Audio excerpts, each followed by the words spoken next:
इसका एक बड़ा उदाहरण है जम्मू कश्मीर। बाबा साहब आम्बेडकर का संविधान जम्मू कश्मीर में लागू नहीं हुआ। कांग्रेस ने आतंकवाद को संरक्षण दिया। आर्टिकल 370 खत्म करके वहां फिर से आर्टिकल 370 लागू करने का प्रस्ताव पारित किया है। दोस्तों, आजादी के बाद महात्मा गांधी कांग्रेस को खत्म करना चाहते थे। उन्होंने कहा था अब आजादी मिल गई, कांग्रेस को बिखेर दो। उन्हें कांग्रेस को लगने वाली बीमारी का अंदाजा था। जहां विभाजन की आग है, वहां जड़ में कांग्रेस का देश विरोधी राग है।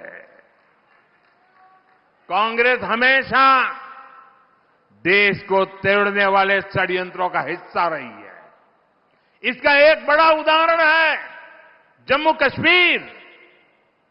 कांग्रेस ने कश्मीर को आर्टिकल 370 के जरिए देश की मुख्य धारा से अलग किया।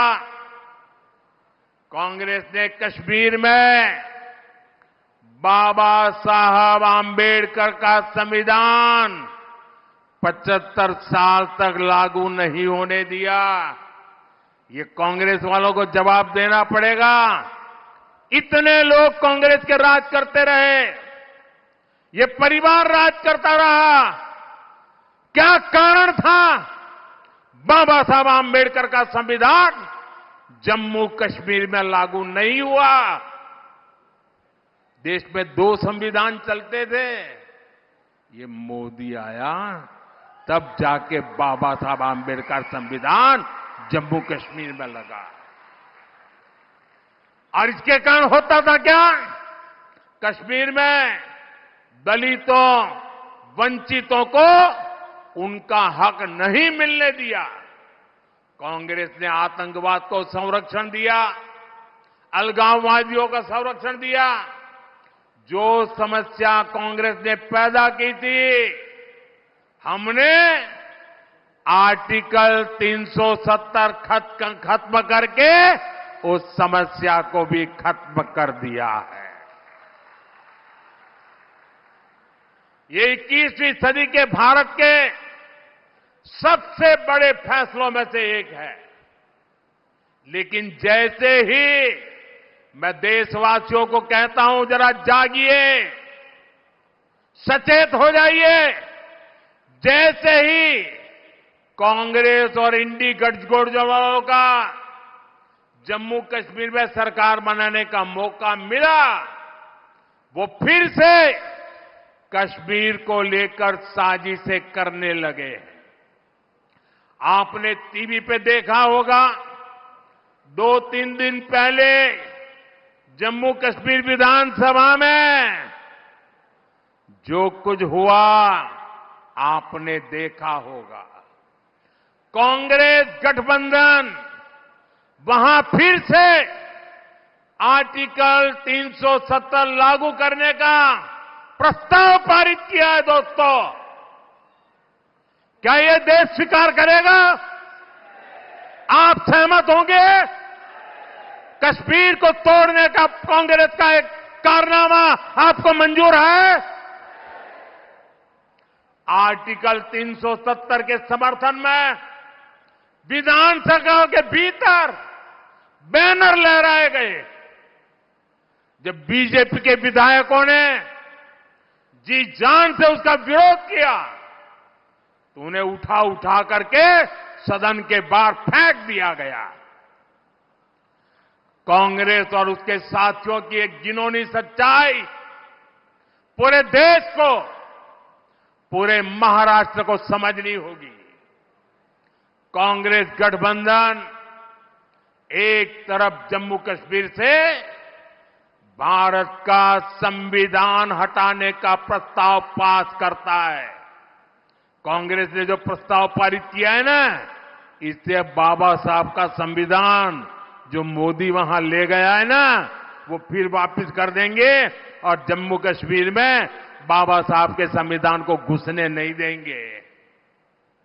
और दूसरी तरफ यही कांग्रेस, उनका गठबंधन यहां महाराष्ट्र में आकर संविधान की झूठी किताब लहराता है, कोरे कागज वाली।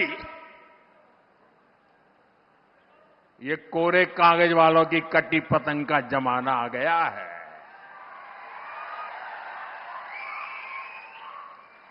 कांग्रेस गठबंधन एक तरफ जम्मू कश्मीर में दलितों को मिला अधिकार छीनने का प्रस्ताव पास करता है, वहीं दूसरी तरफ महाराष्ट्र में दलितों के अधिकार के नाम पर झूठ फैलाना, गुमराह करना, उनको भड़काने का काम कर रही है। कांग्रेस गठबंधन एक तरफ कश्मीर में आदिवासियों के अधिकार छीनने का ऐलान करता है, वहीं दूसरी तरफ महाराष्ट्र में आकर ये लोग आदिवासियों की आंख में धूल झोंकने का पाप कर रहे हैं, अधिकारों के झूठे नारे लगा रहे हैं। आजादी के 75 साल बाद जम्मू कश्मीर में बाबा साहब का संविधान लागू हुआ है, लेकिन ये कांग्रेस और उसके साथियों को ये बर्दाश्त नहीं हो रहा है। मैं कांग्रेस और यहां अगाड़ी वाले लोगों से कहना चाहता हूं, पाकिस्तान के एजेंडे को देश में बढ़ावा देने की कोशिश मत करो। कश्मीर को लेकर अलगाववादियों की भाषा मत बोलो। याद रखो, तुम्हारे ये मंसूबे कामयाब नहीं होंगे। और जब तक मोदी पर जनता जनार्दन का आशीर्वाद है, कांग्रेस वाले तुम कश्मीर में कुछ नहीं कर पाओगे। कश्मीर में अब केवल और केवल बाबा साहब आंबेडकर का संविधान ही चलेगा। ये मोदी का फैसला है। दुनिया की कोई ताकत अब कश्मीर में आर्टिकल 370 की वापसी नहीं करा सकती।